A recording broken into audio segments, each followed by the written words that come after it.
মানুষ আপনাকে দেখলে কেন আকর্ষণ পায় না? আপনাকে দেখে মানুষ কেন আপনার কাছে আসে না? মানুষের আপনার প্রতি কেন আকর্ষণ নেই? এর পেছনের কারণ কি? এর পেছনের রহস্য কি? আপনি কি কখনো ভেবে দেখেছেন?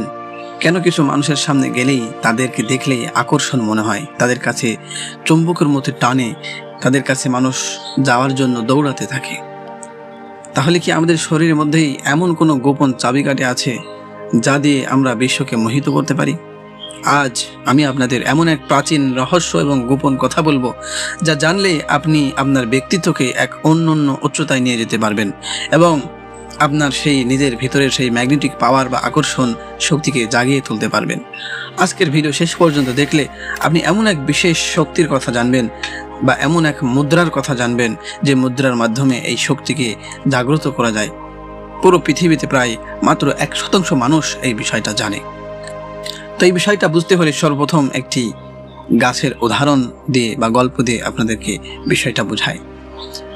একটি বিশাল বটগাছ আর তার পাশে জন্মানো একটি ছোট আগাছা, ছোট একটা গাছ। কথা ভাবুন, আগাছাটি প্রতিদিন চেষ্টা করে সে কেন বটগাছের মতো অতটা ছায়া দিতে পারে না, কেন পাখিরা তার কাছে আসে না। আসলে বটগাছটি ধরেন কয়েক দশক ধরে মাটির গভীর থেকে রস নিয়ে সংগ্রহ করছে, তার শিকড় অনেক গভীরে।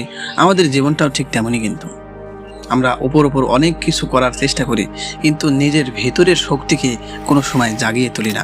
আমাদের হাতের তালু আর আঙ্গুলের মধ্যেই লুকিয়ে আসে সেই গভীর শিকড়, যা ব্রহ্মাণ্ডের শক্তির সাথে আমাদেরকে যুক্ত করবে। যেমনভাবে একটা বটগাছের শিকড় গভীর মাটির ভিতরে গেছে, সেখান থেকে রস সংগ্রহ করে সে নিজেকে এত বড় করতে পেরেছে, এত বিশাল ছায়া দিতে পারছে, পাখিরা তার কাছে আসে। এটাই হলো আসল কারণ। আমাদের নিজেদের ভিতরে যে লুকিয়ে থাকা শক্তি আছে, সেই শক্তিটা আমাদের প্রাচীন বেদ এবং পুরাণে হস্তমুদ্রার এক বিশাল গুরুত্ব রয়েছে। আজ আমরা যে মুদ্রাটি নিয়ে কথা বলছি, একে বলা হয় ত্রিলোক্য মোহিনী মুদ্রা বা আকর্ষণ মুদ্রা। শাস্ত্রে বলা হয়, আমাদের হাতে অগ্রভাগে লক্ষ্মী, মাঝখানে সরস্বতী এবং মূলে গোবিন্দ বা নারায়ণের বাস। এই মুদ্রাটি যখন আমরা সঠিক পদ্ধতিতে করি, তখন আমাদের শরীরের চারপাশে আভা, আলো, অরা এতটাই শক্তিশালী হয়ে ওঠে যে কেউ আপনার ব্যক্তিত্বে প্রভাবিত হতে বাধ্য হয়ে যায় সেই সময়। এটি কোনো জাদু নয়, এটি সম্পূর্ণ বিজ্ঞান। যেমন একটি ইঞ্জিনের পার্টসগুলো সঠিক জায়গায় থাকলে সেটি সচল হয়, আমাদের আঙুলগুলো যখন নির্দিষ্ট ভঙ্গিতে মিলিত হয়, তখন শরীরের পঞ্চতত্ত্ব ক্ষিতি, অপ, তেজ, মরুত, ব্রহ্ম এক বিশেষ ভারসাম্য লাভ করে। ঠিক সেরকম এবার মাঝখানের একটি শান্ত সমুদ্র আর একটি খরস্রোতা পাহাড়ি নদী সবসময় ছুটছে কিছু পাওয়ার আশায়, কিন্তু সমুদ্র স্থির হয়ে এক জায়গায় দাঁড়িয়ে থাকে। তবুও পৃথিবীর সব নদী কিন্তু শেষ পর্যন্ত সমুদ্রের কাছেই ছুটে আসে। কেন জানেন? কারণ সমুদ্রের গভীরতা আর তার বিশালতা, এই মোহিনী মুদ্রা আপনার মনের চঞ্চলতাকে কমিয়ে আপনাকে সেই সমুদ্রের মতো গভীর করে তুলবে। আপনার মধ্যে এমন এক স্থিরতা আসবে যে সাফল্য এবং মানুষ উভয়ই আপনার দিকে নদীর মতো ধাবিত হতে থাকবে। মুদ্রার সঠিক পদ্ধতি এবং বিস্তারিত বিষয়ে গাইড নিচে আমরা এখন আলোচনা করব। এটি করার জন্য আপনাকে খুব বেশি পরিশ্রম করতে হবে না, প্রতিদিন 5 থেকে 10 মিনিট সময় বের করলেই হবে।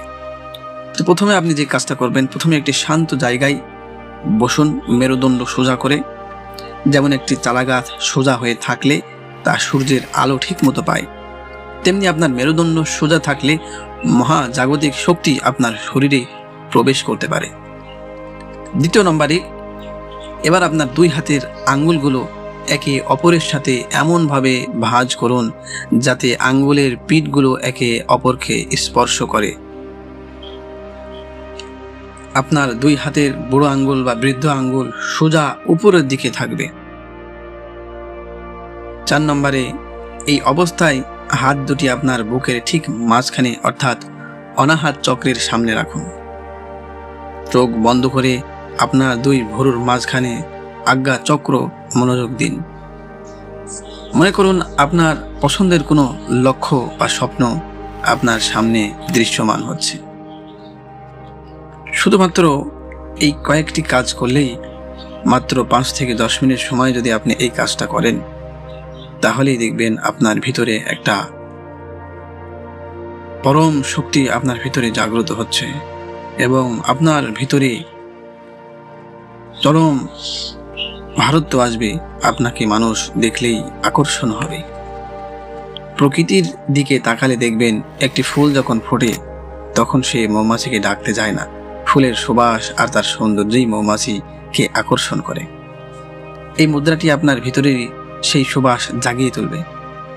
আপনার ত্বকে এক ধরনের জেল্লা আসবে, আপনার কথায় আত্মবিশ্বাস ফুটে উঠবে।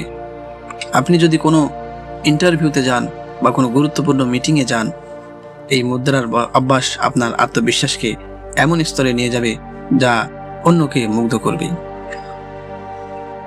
সবশেষে একটি গল্প দিয়ে শেষ করি। অন্ধকার ঘরে একটি মাত্র প্রদীপ যদি জ্বলে তবে তাকে বলে দিতে হয় না যে সে আলো দিচ্ছে, অন্ধকার নিজে থেকেই সরে যায়। আপনি যখন এই মোহিনী মুদ্রার মাধ্যমে নিজের শক্তিকে সংহত করবেন তখন আপনার জীবন থেকে হতাশা আর নেতিবাচক সে অন্ধকারের মতো মিলিয়ে যাবে। আপনাকে আলাদা করে কারো দৃষ্টি আকর্ষণ করতে হবে না, আপনার অস্তিত্বই হবে আলোর মতো উজ্জ্বল। তো বন্ধুরা, প্রাচীন এই গোপন রহস্য, এই জ্ঞান আমাদের বড় বড় মনের ঋষিরা দিয়ে গেছেন যাতে আমরা আমাদের জীবনকে আরো অর্থবহ করতে পারি। তবে মনে রাখবেন, ভুল উদ্দেশ্যে বা কারো ক্ষতি করার জন্য এই শক্তির ব্যবহার করলে তার ফল উল্টো হতে পারে। তাই সর্বদা ইতিবাচক মানসিকতা নিয়ে এটি শুরু করুন। 15 থেকে 20 দিন নিয়মিত করলেই আপনি নিজের মধ্যে পরিবর্তন অনুভব করবেন। যদি আপনার মনে হয় এই তথ্যটি আপনার জীবনে কোনো মূল্য যোগ করেছে, তবে আমাদের পাশে থাকবেন। সুস্থ থাকুন, নিজেকে ভালোবাসুন। দেখা হবে পরবর্তী ভিডিওতে। ধন্যবাদ।